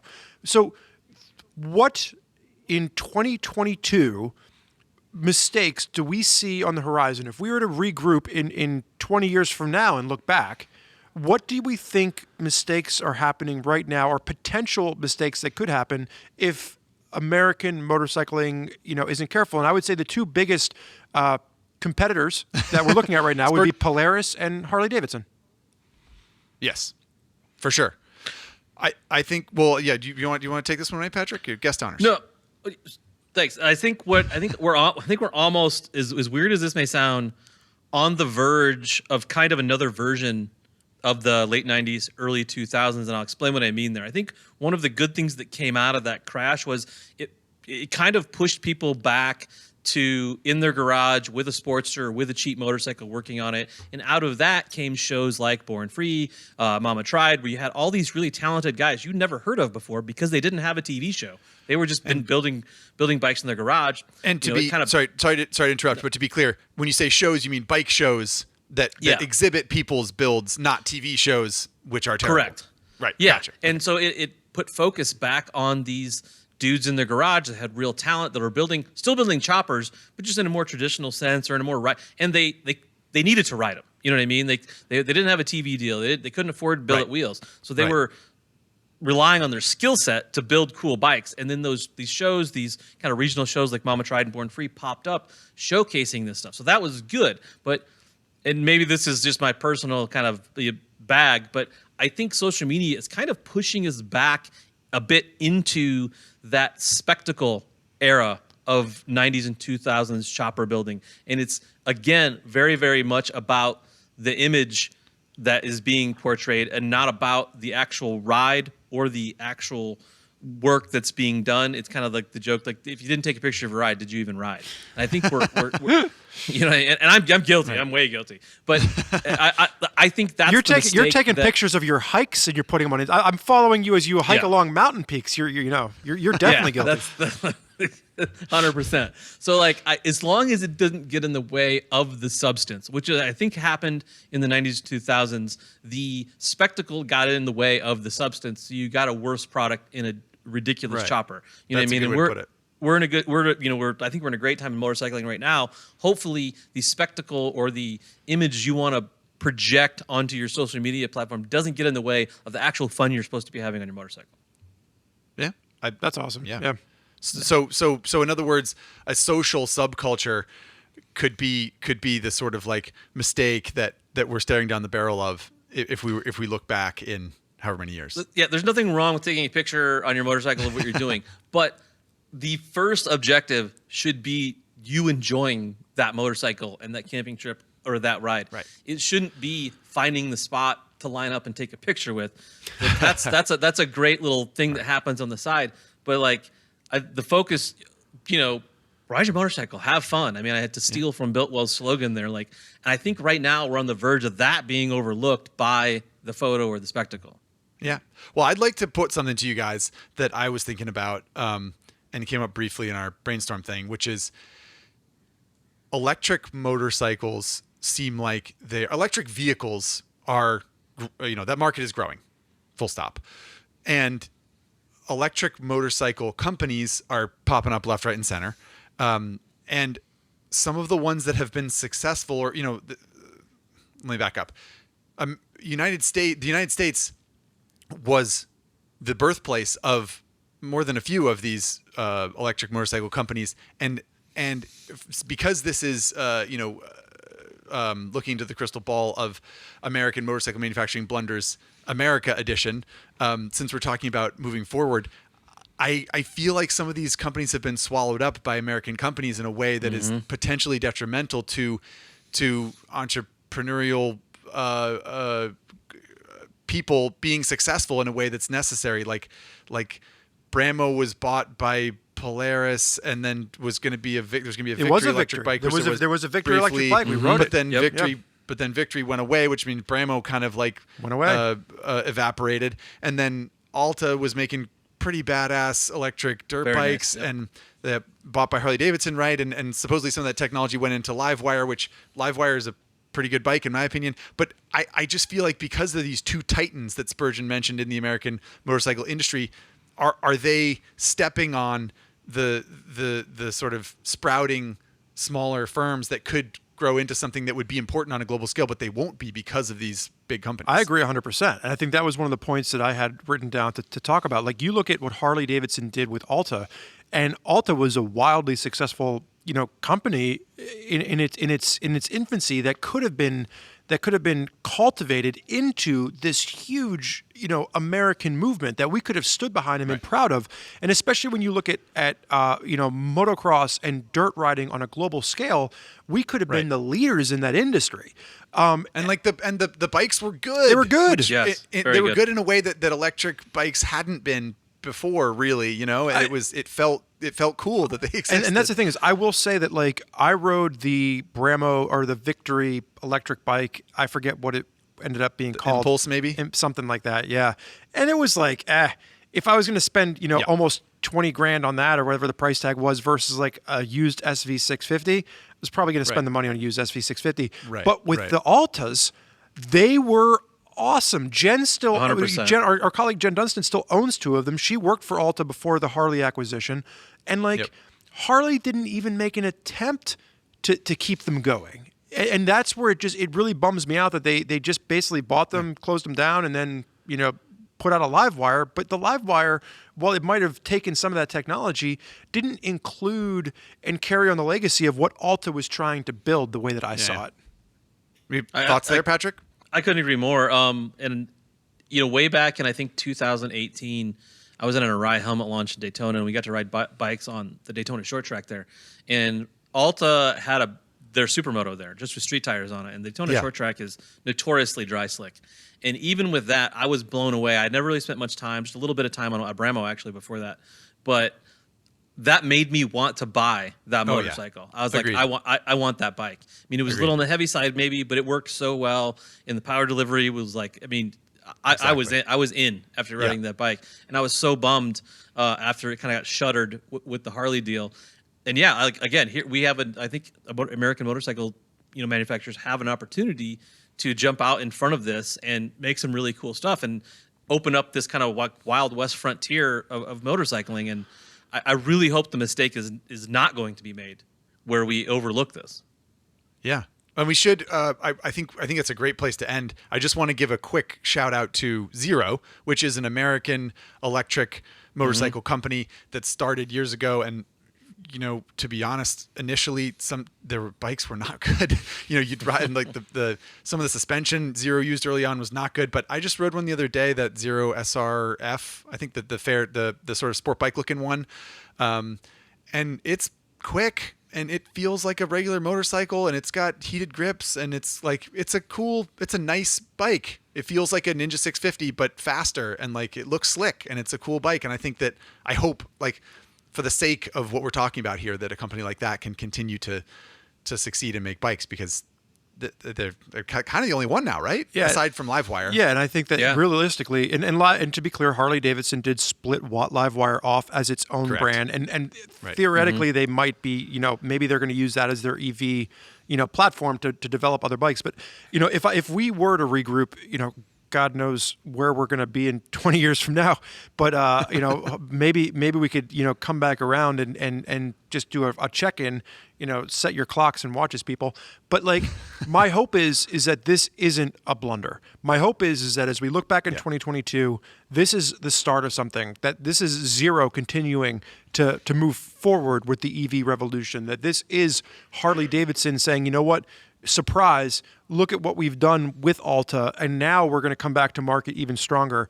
That, maybe Polaris does something with what was Bramo and introduces that back into something in the Indian line, and maybe that's an electric flat track bike or something along those lines. That'd be amazing. But that's my hope. My hope is that we can look back and from a forward facing standpoint, we're going to learn from past mistakes, and we're going to be evolutionary and revolutionary with where we go from here. I like it. I think that's a great place to end. Patrick, final thoughts from you? I just want to be rolling around the Black Hills in my Tesla Cybertruck with my electric race bike in the back. Did you put your deposit down? Yeah, I have a scar here from the kidney I gave up to put my deposit down. I was going to say, you decided to buy a house instead, right? Yeah, I bought a house. Yeah. Fair enough.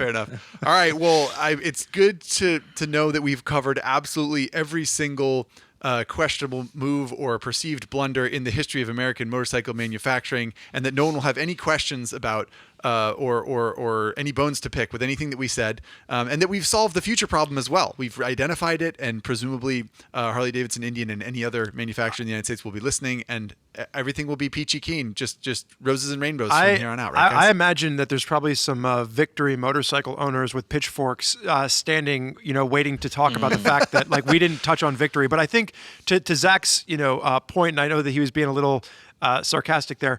If you have anything that you think that we failed to touch on, that we could have, listed out as a blunder in the history of American motorcycle manufacturing, please drop a comment into YouTube, shoot us an email to highside/lowside@RevZilla.com, and we're just going to send all that over to Patrick Garvin, and he's going to respond to each and every one of you. Yep. I'll have my people talk to your people. Perfect. All right. Well, we'll bid you farewell, Patrick. Thanks so much for hanging out. You don't need to stick around for the housekeeping at the end here. Appreciate your perspective and your time. It's good talking to you as always. I appreciate it, guys. Thanks for letting me run my mouth. Always a pleasure to have Patrick on the show. He is a gentleman, a scholar, and just a true all-around motorcycling asset. I mean, he really is a great guy. So darned handsome. He really is. Easy on the eyes. Easy on the eyes. All right. So let's move on with our high side, low side comments. These comments have come into us, again, from high side, low side at RevZilla.com is a place where you can email your comments to. You can also go ahead and drop them in YouTube. Zach and I check all of this. And the first one is from Freddie in South Africa. And Freddie writes in and says, Freddie here from sunny South Africa. That's how we knew where he was from. And he says, I'm planning on building a custom scrambler / brat type bike. This is his first build. Bought a few books on design and has an idea of what he wants to achieve. He's handy with a toolbox, has been doing regular maintenance for some time on cars and motorcycles.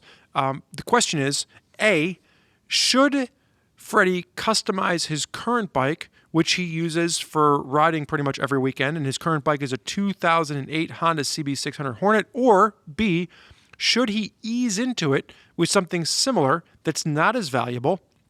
And he says, my Hornet's not crazy valuable, but I don't want to mess it up. It's a great bike, and I love it for what it is and the way I use it. So, Zach, should he modify his lovable CB600 Hornet, or should he ease into something a little bit simpler? Yes. No to the first question. Don't modify the bike you love. Yes to the second question. Pick up something simpler and mess with that. Easy answer to this question. Love that you're taking this on, Freddie. And I think it's excellent. Also, we were saying he, but like it could be a she. Maybe I don't Freddie, know. yeah.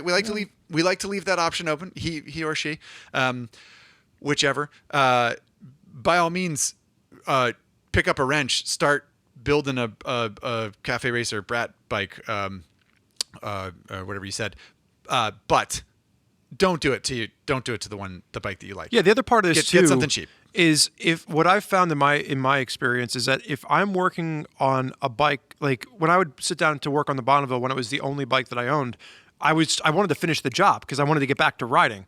So if you're going to modify the only bike that you have to ride, chances are you can get to the point where you're going to want to be rushing it. You're going to want to finish it up, and you might start to cut some corners to be able to get out and ride your motorcycle. So if you have your CB600 Hornet that is your go-to and you can continue to ride that, the other part of this is that you're probably going to be a little more dedicated and thoughtful to the bike that you're building, and you're not going to try and rush to get that work done because it's not the only bike that you have to ride. So again, I'm with Zach. Don't modify your lovable CB Hornet. Just go ahead and pick up a beater and start modifying the hell out of it.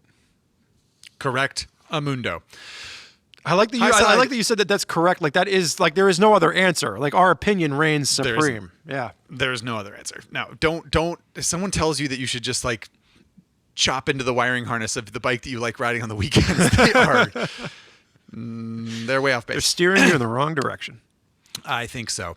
High side, low side comment number 2 comes in from Jack. Jack says, "My wife and I recently got married." October of 2021. We postponed our honeymoon. Congratulations, Jack. For better, mazel tov. She's new to riding on the back, so we're taking MSF courses, trying to, sharpen our skills, getting used to being on the bike. This is all smart, good stuff. Jack, you're doing the right things. Jack's question is this: with a timeline roughly 2.5 weeks, would it be more feasible to A, ship his Versys 1000 to California and ride around the West Coast and then back east to Connecticut where Jack and his wife live, or just fly across the United States, which is, roughly 3,000 miles, to California, rent a motorcycle and tool around out here and then fly home? So that's the first question. What would you recommend? Fly and rent. Me too. Don't ship your bike. Yeah. If you shipping your bike means it can get damaged. It also is going to be at least as much as a plane ticket, maybe 2, and it's going to be a pain in the tail. And there are plenty of good ways to rent a motorcycle when you land in California. Not least of which Ari Henning's Versys 650, which I think is on Twisted Road. Well, here's fun fact. Now we're just making money for Ari. So what I will say is that I am an advocate of the cross country road trip. That being said, fair enough. Okay. There's a lot of flat miles in the middle of America, right?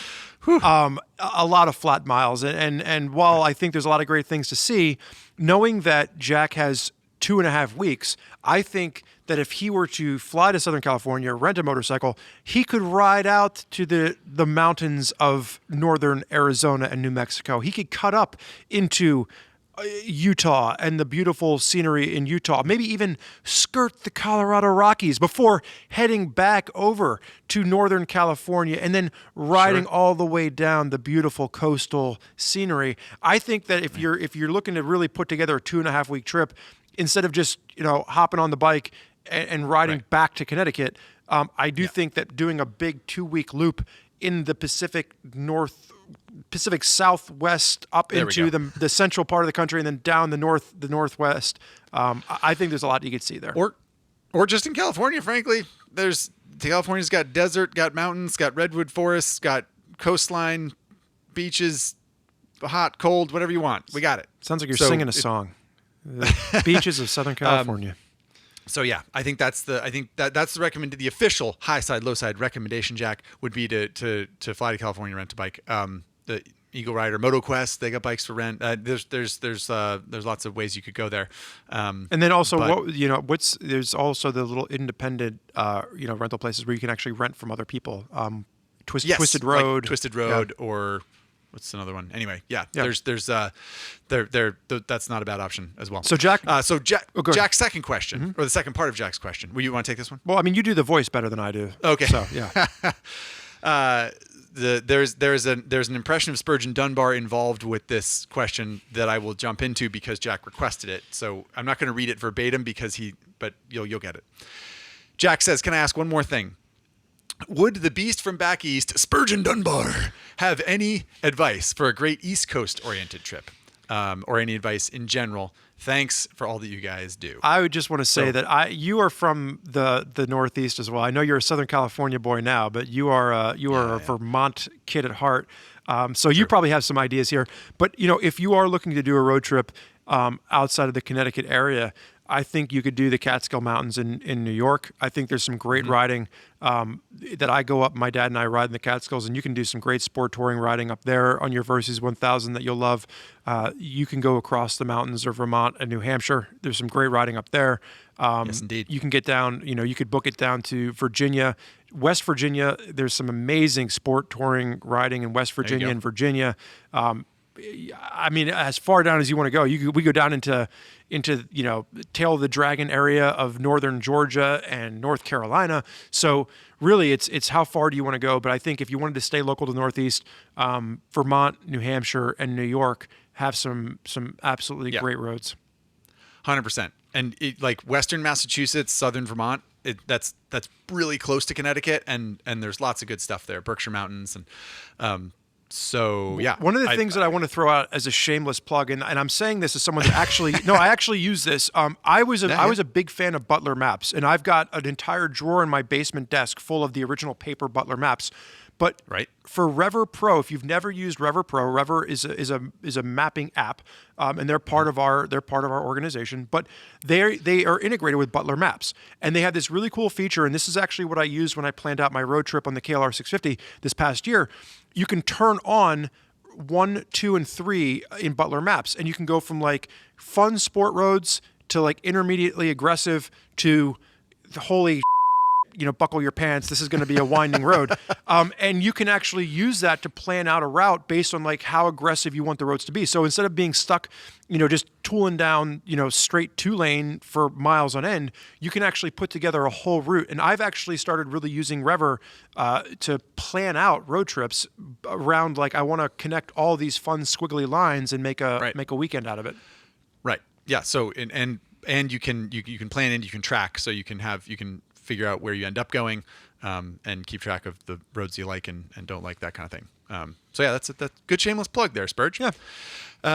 So speaking of shameless plugs, I think this is where we ask you to subscribe and leave comments on YouTube, send emails to highside-lowside@revzilla.com.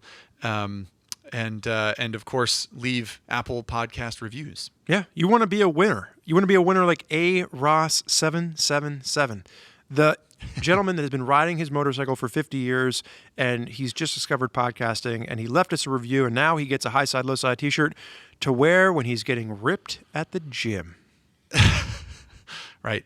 And if you get so ripped, Al, that you need a new t-shirt, just let us know. Yeah. Well, we got t-shirts on t-shirts on t-shirts, and for somebody like yourself, we're happy to dole them out like they're candy. But with that being said, I think we've done it, Zach. We've wrapped up another successful episode of High Side, Low Side, America's It's an American podcast. We can't say it's America's favorite podcast, but it's an American podcast. I think we should say this wraps up another episode of High Side, Low Side, a famous mistake in American motorcycling history.